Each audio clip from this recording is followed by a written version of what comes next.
But getting that's an interesting point. Why do we have so many different times in history where women are torturing themselves by fashions and getting sick? And health reformers try to point this out, and they're suppressed. And foot binding in China lasted 1,000 years, and women would bind their feet to keep them small and misshapen, and that was considered really fashionable. They wear these special tiny shoes. Their toes would rot off from the compression, and the men would get really eroticized by changing the bandage around their feet. So, the smell of rotting flesh was considered very erotic, and Right. this lasted for 1,000 years, and it hobbled these women. Mm. And but it kept. I mean, I don't think it would taken much intelligence to understand that the reason these women were getting dysfunctional, deformed, diseased feet was because they were constricting them.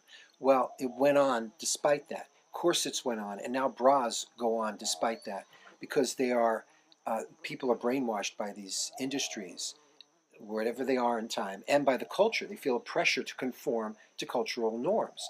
And if a bra is the norm today, that's what they'll think they have to wear. If it's harming them, they'll either be uh, given treatment. Early treatment and detection is what it's all about in medicine. They are accepting that people are going to do things that harm them, and what the medical community is there to do is to uh, pick up the pieces and get these people back out living their lives normally, which means getting these diseases. So we have these institutionalized diseases, and breast cancer is one of them. So when we came up with this breast cancer link, you'd think it would have been hailed as like, yay, we found out the answer. But instead, it was considered like, oh my God, it can't be. Industries were like the bra industry is a multi-billion-dollar. They sell over 1 million bras a day in the United States alone.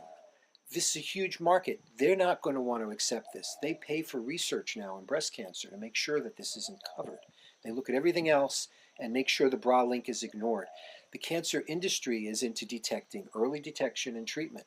They're not into prevention by changing the way you live. They can't even get people to stop smoking effectively. I mean, to some degree they do, but people still smoke. It's not like smoking's linked to disease is a mystery, but people still do it.